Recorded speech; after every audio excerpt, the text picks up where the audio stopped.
Whitehead of All Power Group. Now, yesterday, my video was on Rin Tin Tin. Loved Rin Tin Tin, grew up with Rin Tin Tin, and learned a lot yesterday because I had to do the prep work as I am doing today for Lassie. Now, we grow up with Lassie, but you just don't know all the generations, all the different people playing, all the different movies.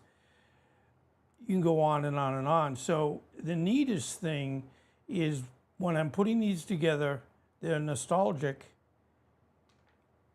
I certainly had a pretty good childhood, so certainly there are very fond memories of especially these animals that brought so much pleasure to us all.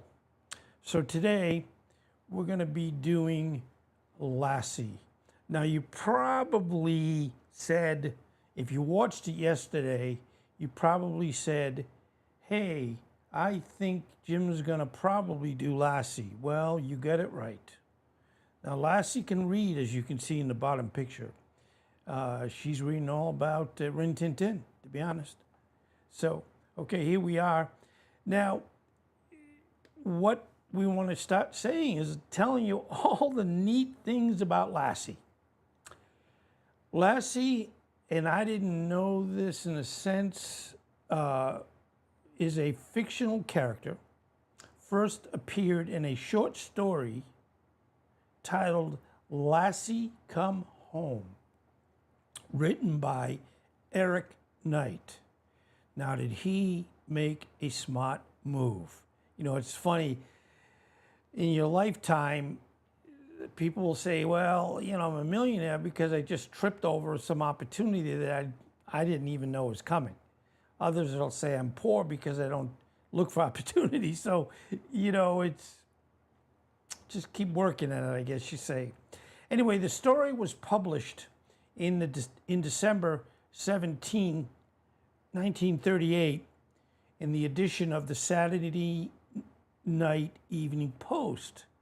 Now, I even remember that too. I used to look at it in doctor's offices, you know, when I'm going at 8 years old, 6 years old, for whatever stupid thing I did. Okay. Also, due to its popularity, Knight expanded the story into a full-length novel. Now, you know, I get into these asides because I think of humorous things in my mind as I'm going through, you know, the data here. In politics, and I don't talk about politics in general, but this is kind of humorous. It seems like anybody that goes into politics and has some issues, and that's the nature of politics, or they're in government, or they work for somebody that's a big politician, 9 out of 10, when they move on, they write a book. I mean, it's almost like this is what you got to do.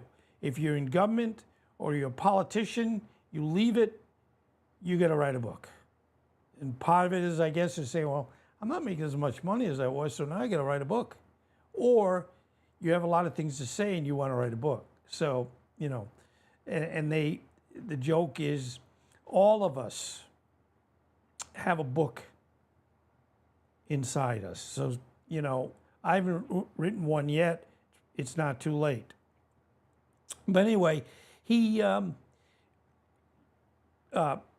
expanded this into a full-length novel, and the name of it was Lassie Come Home, published in 1940. The novel tells the story of a loyal, rough collie dog who makes a long journey to be reunited with her young owner. Now, I don't want to admit, but I used to cry at a lot of these issues when things weren't going so well. Do you all remember? And I probably won't even do this as a presentation. when I was a kid, there was a movie by the name of Bambi, and it was about a deer, a baby deer, and it's a Disney. And what happened is, unfortunately, there was a terrible fire. And I remember my mom took me to the movies to see this. Never would watch it again.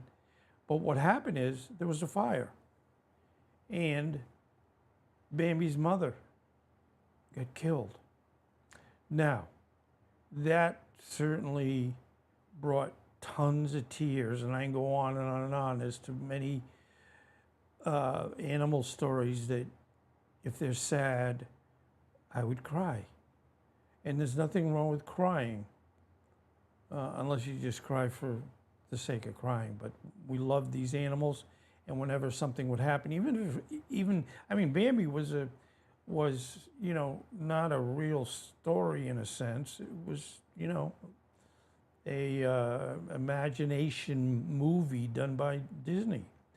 Okay, the first film adaptation, Lassie Come Home, was released in 1943 by MGM. The movie starred a young Roddy McDonald, and a canine actor named Pal, who became the first Lassie. The film was a huge success and led to a series of Lassie films over the next decade, including Son of Lassie, 1945, and Courage of Lassie, 1946. I mean, let's make sure you're making all this money, I hope, and that's cool. I mean, you're doing a great thing for the society, and you're also getting paid to do it. I think that works well. Now, what we then get into is the television series. And again, I didn't have in my mind the history before this. So that's what's neat about putting the program together, is that you're going to learn a lot of things you didn't know. I was born in 1949. I don't like to admit that. Every time I have to give it my date of birth, I'm kind of like, oh man, I wish it was 1959 instead of 49 or 69, whatever. So the series came out in 1954. So I was about 5 years old. So that's a prime opportunity to watch something that you love, and you love the story. And that show went to 1973. So that was pretty much one of the longest running shows of anything. I mean, we can go over history, and there's a lot of shows that have run longer, but that is cool. And I do remember, watching it for a very long time, which is great. Now, Lassie transitioned to television with the debut of the Lassie TV series in 1954, which ran for 19 seasons until, as I said, 1973. The series starred several child actors over the years. Now, I remember, I think his name was Timmy, and back then, I don't know if you really recognized the switch, or you knew something was different, or you actually knew that this was another child actor. For whatever reason, Timmy decided to move on, and we got to get another Timmy. So there were a lot of Timmys over the years, but the character of Lassie remained constant. I mean, it's like with anything. If you have something going well, you should keep doing it. The show is known for its wholesome family values and Lassie's heroic actions. And yes, every show, every week, June Lockhart, as I remember, was the mother. Later television and film adaptations, like, for example, Lassie returned to television with various series and specials, in the years following the original show's end in 1973. So it kept going. And these were included, or did include, the new Lassie, 1989 to 1992, and the new series simply titled Lassie in 1997 and 1999. So really, it's neat that we've had the opportunity to go so long. In 2005, a British film adaptation of Lassie was released, bringing the story to a whole new generation, especially in England. Now let's talk about the cultural impact. Lassie became an iconic symbol of loyalty. And these are things that when we were probably being brought up, your mother would say, be loyal, do good things, be brave or have courage. And you really saw that there was such a wonderful bond between humans and their pets. And I've always had an animal. I love animals. The channel is the Animal Channel, and I admit that's not how it started out. I wasn't sure, and that's typically what happens with YouTube. You say, well, I like this, I like that, but it just comes down to animals are the kind of like the cleanest, the best, in a lot of cases, hopefully happy, and that's what we try to do here. The character has appeared in books, comics. I don't like comic books for some of these things. Even like with Superman, I didn't like comic books. Radio shows. Now that is interesting. When I was talking about Rin Tin Tin yesterday, Rin Tin Tin was doing great. And they also had a radio show for Rin Tin Tin. And I'm saying, okay, Rin Tin Tin doesn't talk, actually. And Lassie doesn't talk. So I'm not exactly sure, and I don't remember the radio show itself, but it's interesting because, you know, you're more happy with looking at the live or recorded pictures of Lassie. There's also a lot of merchandise over the years. You know, probably for my little Jamie, who's our CEO of All Power Group, I'm not sure, but she might have a Lassie toy. And if I don't have one, I'm going to get her one.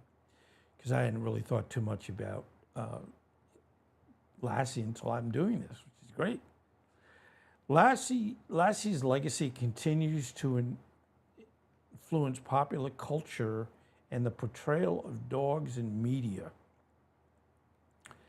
You know, back to Rin Tin Tin, I don't mean to kind of combine, but we found back in the height of Rin Tin Tin's popularity and working, Rin Tin Tin was earning, I call him Rinny, was actually making $1,000 a week. That's great. I mean, I'd even be, so many years later, I'd be very happy with getting $1,000 a week, you know, for doing something I enjoy doing. Isn't that a great idea? Okay, now let's talk a little bit about notable Lassie dogs. Because remember, when you talk about something that's going over 50 years, 60 years, 75 years, unfortunately, and one of the biggest themes through all and everything I say is the sad point of our wonderful animals, dogs. I know cats live longer, but they just don't live long enough. And you love them so much. My Jamie, even though she's my boss, she's 9 years old. And she looks good. She's in pretty good health. But I can honestly tell that she's getting a little confused here and there. And, you know, we're doing everything we can to make sure she gets the, you know, the best of the best. But anyway, Pal, P-A-L, the original Lassie, feathered, excuse me, oh, you know, when you're reading the teleprompter, yeah, it's sometimes you're looking up, you're looking down. The original Lassie fathered a line of canine actors who continued to play Lassie in films and television for many years. That is cool. Boy, what a return on investment. You have your first Lassie, then they have children, and in essence, you then have Lassie and another Lassie and another Lassie. So it's neatest thing. It will run over years. And I know you'll say, wait a minute, it can't live that long. Well, if they're a genetic child or dog, they probably look a little bit alike, and they probably have some of the same traits. All these dogs are trained by Rudd Weatherwax. With that name, you would definitely have to be doing something good. The interesting thing, he's probably saying, you know, I never thought this was going to last this long, but here we go. I'm still training the next Lassie and the next Lassie. So he maintained the Lassie tradition for decades. So it is great that things went so long. Now, Lassie's recognition. Lassie, just as Rin Tin Tin, has a star on the Hollywood Walk of Fame. And, you know, from a time period comparing Rin Tin Tin to Lassie, Lassie was around much longer.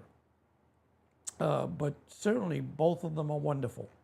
Anyways, this was symbolizing the character's lasting impact on entertainment.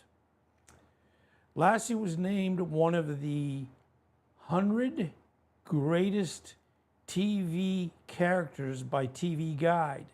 Now, some of you too old for knowing what TV Guide was. It was a small magazine that came out weekly that, since we had much different issues. We had 3 stations, so, you know, but we'd have a TV guide so we'd know what was playing. We had no VCRs or, you know, streaming and recording, DVR type thing. So you really, if you wanted to watch Lassie at 8 o'clock on Sunday, you would have to know it's going to be on 8 o'clock on Sunday, or you're going to miss it. Now, here's a little aside. And this is what's neat about when I see things, because I hadn't thought of TV Guide for years.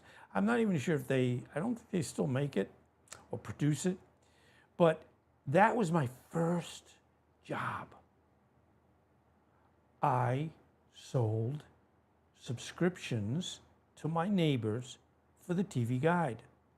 So I would get them, and it was probably 50 cents, a lot of money back then, and I would deliver the weekly TV Guide.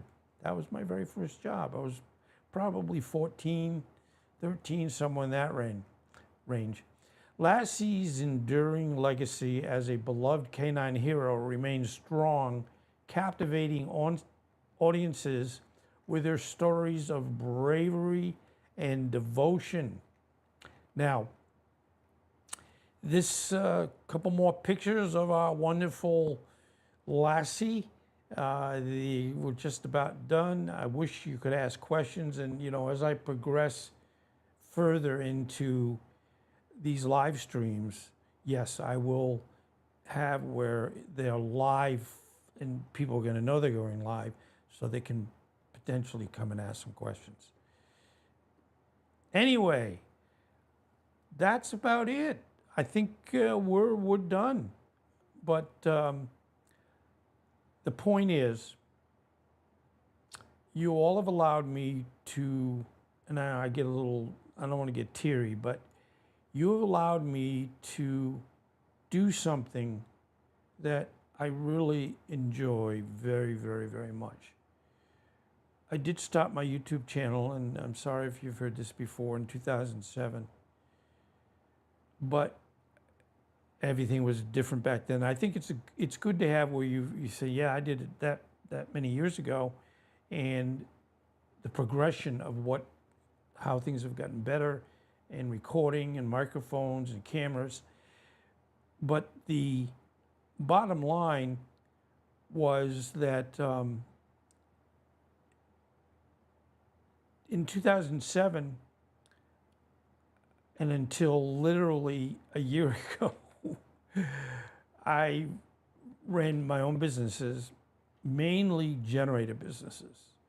And I sold one of my generator businesses over in Davie, Florida. That's on the east coast of Florida, over a year ago.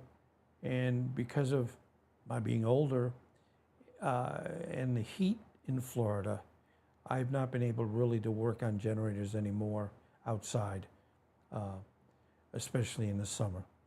And that's the progression of age. But the nice thing about YouTube, you can be almost any age as long as you can read and recognize what you're doing. When I was coming back in over a year ago, year and a third, I did a quick look as to, search on GPT as to who is the oldest person now that's on YouTube. Because I'm 74 and I was a little afraid that they might say, nah, Jim, I wouldn't do it if I were you. I think the boat has left the dock. But luckily, I see and find that people still are doing it in their 80s and 90s as long as they can count to 10. So anyway, thank you. And I'm looking every day at good series like this that will help those that are my age, a little bit younger, but went through some of this, or for those who are new saying, wow, I never heard of Lassie or Rin Tin Tin. So anyway, thank you. Jamie thanks you. Ms. Perfection thanks you. And our latest hire is Big Orange. And they have their own little channels that you'll see up on All Power Group. And Jamie's the CEO. Miss Perfection, she's a cat, and she is basically Jamie's assistant. And then Big Orange, we call him B.O., he's the sales manager. So they all work for me. They're out doing things they need to do to make me rich, and I'm doing YouTube, which, as I've said to people all through the years, when I said, I want to do YouTube channel, I think it's easy and you make a lot of money. I said, it's not easy and you don't make a lot of money, but it is extremely fun, worthwhile, and I learn things every day, new things. Things that I didn't know the whole story because I didn't need to know the whole story. But if I'm going to tell you the story, I better have the facts right, because the good thing with comments, and yes, comments can be mean sometimes, illogical sometimes, but you learn from the comments. So if someone says, you got the thing with Lassie wrong as to one date, you'll say, well, thank you. Appreciate the comment. And, you have to look at it that you're trying to make your YouTube channel better by listening to people that are watching you. I can watch myself all day. It's not going to help very much. But if someone looks at it, they say, this wasn't good, this was great, it really helps for anything you need to do after that. So anyway, Jim Whitehead signing off. I want to thank you very much for being here, and take care.